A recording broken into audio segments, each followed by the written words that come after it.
Most people instinctively run from danger. That's natural, that's normal. But true entrepreneurs seek out situations that make them uncomfortable in order to spur growth. And you know what? This is gonna be pretty fucking uncomfortable.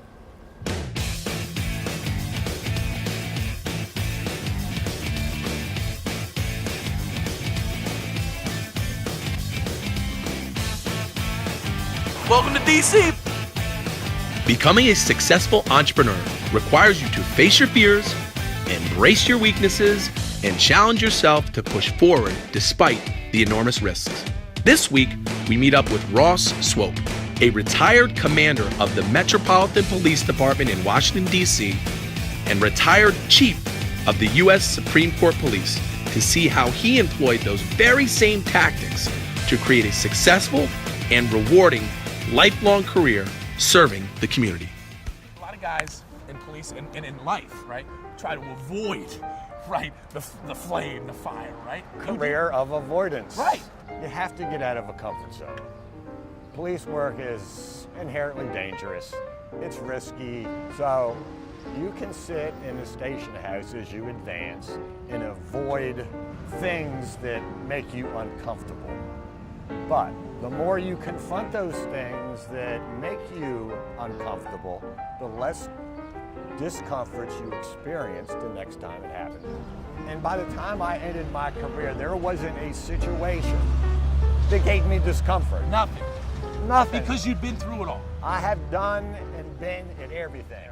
Talk a little bit about the fear of heights and what you did, right? Because I think this is big. Well, yeah, it's all about conquering my fears. Right. And I remember I was chasing somebody for drugs one day, and it was a tall building, and he ran up the fire escape, and I ran up the fire escape. It was about 6 stories, and the ladder come loose on the fire escape, and I went back like that. And, you know, I was scared of heights to begin with, and that just, you know, made it worse. I got to get over this. Right. You know, this is not good for me. Yeah. I said, I'm going to conquer these heights. I'm going to go to rappel training. So I go down to Fort Belvoir for 2 weeks and learn how to rappel. Well, the first day there, you get up on the tower, they take the railings off. I'm scared. I'm 6 stories up, and I'm 2 weeks later, 2 weeks later, I'm rappelling out of a Huey helicopter. 2 weeks later, jumping off the thing and rappelling down. And that was it. That was it. You Right. conquered your fear of heights because you said, I'm going to go into the flame. No different than your career, right? Right. And this is part of an area that I started out in 1973 when I became a police officer. So we talked about this. You're a top graduate coming out of the academy in the 70s, and you say, where do you want to go? Where's the spot where you want to go? And you say, I want to go to the 3rd District, which had the reputation for the most dicey, dangerous place in the city. Right. So the action was there. It was all the time. You loved the action. Of course. Fed off the action. I did. And, you know, the action reduced my discomfort because I faced these things every tour of duty every day. Yep. You know, you served to protect for 43 years. What does that mean to you? What does that mean to Ross Swope? What that means to me is I got to do things. I got to help people that nobody else was able to help. Right? That's why I look at you as a hero, as an American success story, because that answer alone tells me, you know, it shows you how what you've done was for the people. I mean, like, it sounds like an old cliche, but it's the damn truth, right? I mean, you loved helping people. I loved helping people that had no other place to turn and nobody else to help them. And I'd help anybody. Yep.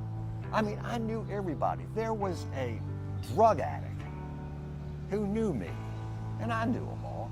And I'm driving down the street, and he yells out, "Hey, Captain, come help me." So I went over, I said, "What's wrong?" He said, "I was in the shooting gallery and a needle broke off in my neck. The ambulance gets up there. We're not taking him, he's just some junkie." "Oh, yes, you are. Yes, you are." "No, we're not." I walked over to my car, said, send me the battalion chief down here.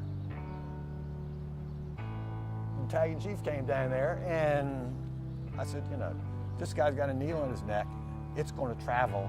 He could die. Your guys are refusing to take him. Take him. It don't matter who it was. Yeah. You know? Yeah, it didn't matter. It didn't matter to me. Former DC Commander Ross Swope and those under his command faced great risk every day. Risk leads to fear. In business, in order to win, you have to push past your fears every single day until those uncomfortable, risky moments become almost second nature. Using these strategies, Ross Swope reached the pinnacle of his profession and received 42 departmental commendations along the way. So, are you ready to get uncomfortable?